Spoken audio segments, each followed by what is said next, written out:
Parents told my brother that he could take my house, and I could just live in the camper in the backyard, because I'm single and he has a wife and kids.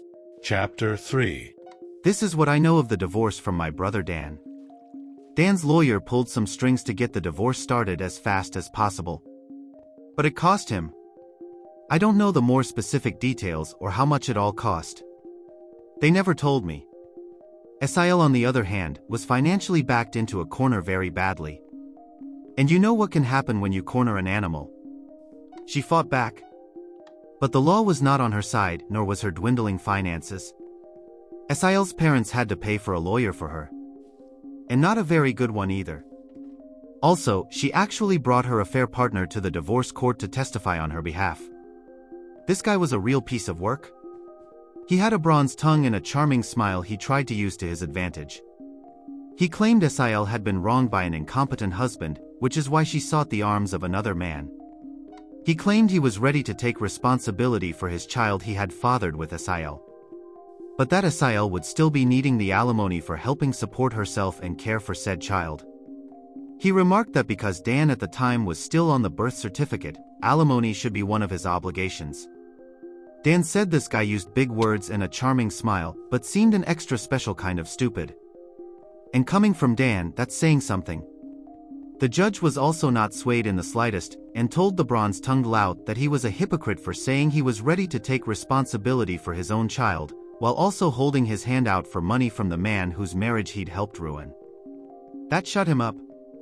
Dan was prepared to sue his wife's affair partner for alienation of affection too. However, that fell through. I guess it would have been on Dan to prove how much she'd loved him before the affair started.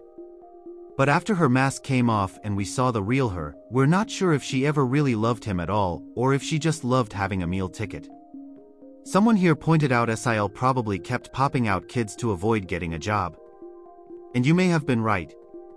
Either way, Sil tried dragging out the divorce.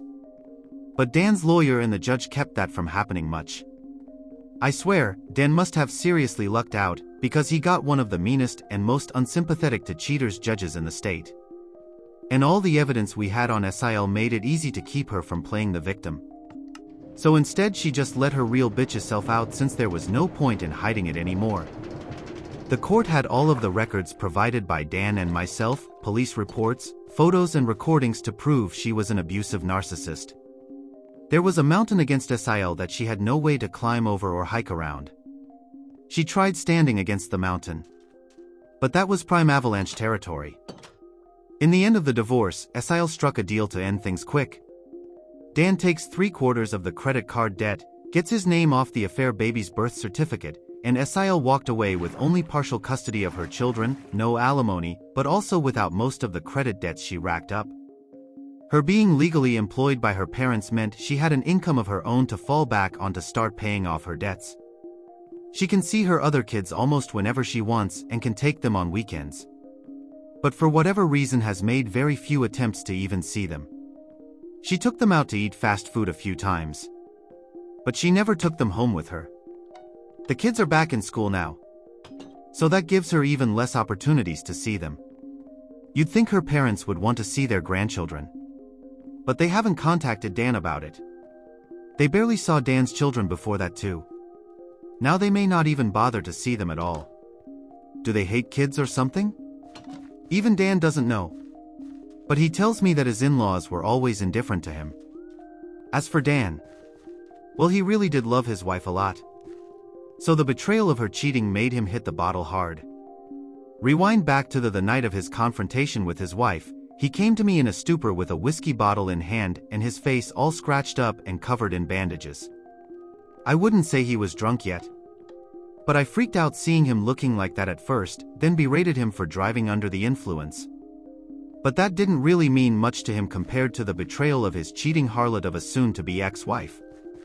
We spent a few hours hanging out in my camper so as not to disturb my tenants. All the while Dan was drinking whiskey straight from the bottle and crying that he's a fool. And how he regretted ever marrying Sil. Pretty much any time he mentions her now, he just refers to her as that bitch. So that's ex-Sil's nickname now. Ironically, this time together was the most bonding Dan and I have done in 15 years. While he didn't exactly apologize to me, he called himself a shitty human being with terrible taste in women. Then said I at least didn't make his mistakes. Despite all he previously did to me, he's still my younger brother. And I couldn't risk letting him try to drive home. So I told him to stay the night and managed to take his keys. Then set up the bunk in my camper for him to use. I rented out my spare rooms after all. He was in no shape to drive home. And if he'd taken an Uber, he'd have to pay for it and then have to come back for his car later. He was still a depressed crying mess and didn't want our parents or his kids to see him like that. And frankly, I was worried he'd do something insanely stupid if I let him leave. I didn't want him to sleep in the house, so putting him in the camper was the best option. Just because that bitch fucked him over, doesn't mean I suddenly trusted him. So better for him to sleep it off in the camper. We both spent time in the camper playing games and watching movies on my portable DVD player. Poker was no fun with just two people, and Old Maid was just boring. Thankfully I had an Uno deck too, and an old-school battleship game. He really liked those. It was enough to keep him distracted until he was finally willing to lay down after running out of whiskey. He threw up a lot of it in a bucket anyway. But he was not opposed to sleeping in my camper. In fact, he found the idea kinda cool. Dan had a lot of questions for me as to how I'd lived in the camper for as long as I did. And I answered them all, if not just to keep him busy. But I needed to go to bed myself since I had to be up early. So I left him with my portable DVD player and a couple of movies. That way he could amuse himself alone for a while, if he even managed to stay awake. Before leaving for work in the morning, I popped in while Dan was passed out in the bunk and left a bottle of ibuprofen and an energy drink on the counter of the camper's kitchenette, along with his car keys and a letter explaining to leave through the backyard gate. He saw himself out without trouble around 1:30 p.m. About a month after XSIL, aka that bitch, was kicked out, Dan came to me asking to borrow my camper. I guess he found it more comfortable than I'd thought when he slept in it. And he fully admitted he didn't ask sooner out of pride. But with his soon-to-be ex-wife out of the house, he decided to give up his room for his eldest kid. He's got 2 girls and a boy, with the boy being the eldest and now 8 years old. The kids were all forced to share a room until that point. They just had curtains up for the boys' half of the room. But the boy often slept on the couch to avoid his sisters. I know the poor kid was really desperate for his own room. So I guess Dan decided to finally make a better decision as a dad, and came to see me in order to beg to borrow my camper so his son could have his room. If he could have afforded it, he'd have bought his own camper instead of relying on me. And even said as much. I hadn't even gotten the chance to use the camper for actual camping yet. But I caved and let him use it since it was actually for a good cause. And he promised to buy his own in time anyway. No, I didn't ask for rent money for the camper. Dan isn't enough of a financial hole as it is right now. XSIL and the divorce drained him. And I've learned that I get far better results with family lately by not being spiteful. I loaded my camper up and put it down in my parents' backyard. And my father put in a 30-amp breaker so it'll have enough power for Dan to run heat and AC when he needs it. I do miss the camper. After all the time living in it, it kind of felt like it was a part of me. But the only reason I loaned it out was for the sake of Dan's kids. Pretty much the only reason I still do anything for my parents or Dan is for the sake of those kids, as I've bonded with them. And yes, I know I may not get the camper back for quite some time. And likely not in the kind of condition I lent it out in. But I've warned Dan and my parents that they will be financially responsible for any damage they do to the camper, as well as its upkeep for as long as they have it. I also took many timestamped pictures and video of the camper inside and outside before lending it out. So I can prove its condition before it left. Dan even recorded a video with me agreeing to my terms. So that's as good as a contract. With the financial drain of the divorce, Dan's not gonna be able to get a place of his own for years, I'll bet. Though he seems to have no complaints about living in the camper at least. But I don't know if he actually likes it or if he's just putting up a front. But I can guess it reminds him of the backyard forts we had as kids, since that's how it felt with me sometimes. Either way, he's living in it now. I did get some major props from the extended family for letting him borrow it too.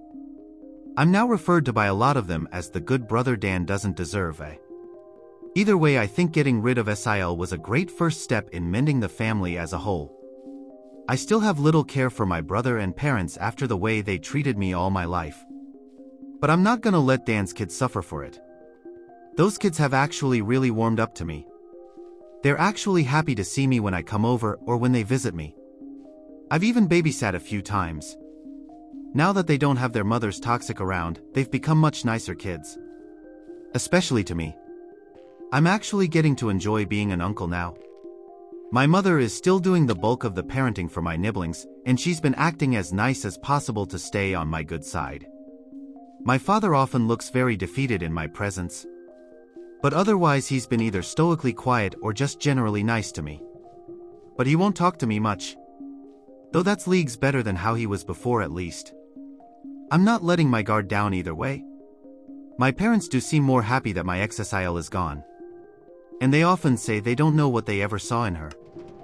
My mother especially, because the two of them butted heads over who was mom in the house for a long time. Now for the last part. At the same time as the divorce, Dan sued to have his name removed from the birth certificate of the baby that wasn't his. That bitch didn't really want to change it, because it meant no more child support from Dan if she did. However, there was a court-ordered paternity test for the man identified as the baby's father. I was prepared to laugh in case it turned out he wasn't the father either. But he was. And Dan's lawyer had a long talk with ex-SIL's lawyer. Ex-SIL had no leg to stand on, and Dan was ready to go to bat to make her situation even worse. She didn't have the finances to fight him any longer and agreed to changing the birth certificate. The bronze-tongued lout who'd knocked her up did man up to take financial responsibility as a parent. But he ended up not staying with SIL. He contacted Dan through his lawyer to tell him he'd broken up with that bitch and that he wouldn't bother him again. I checked the social media of that guy after Dan linked me to it, and the lout was upset that now he's financially responsible for a child he never planned to have. And that he's too young for this. Guys, from what Dan's lawyer was able to find out, that man is just over 40. He looks younger than he is. But he's by no means a young man. Shortly after that he put his online profile on private. Ex-SIL did the same with hers a long time prior. So I've no more information left to give. This may be the end.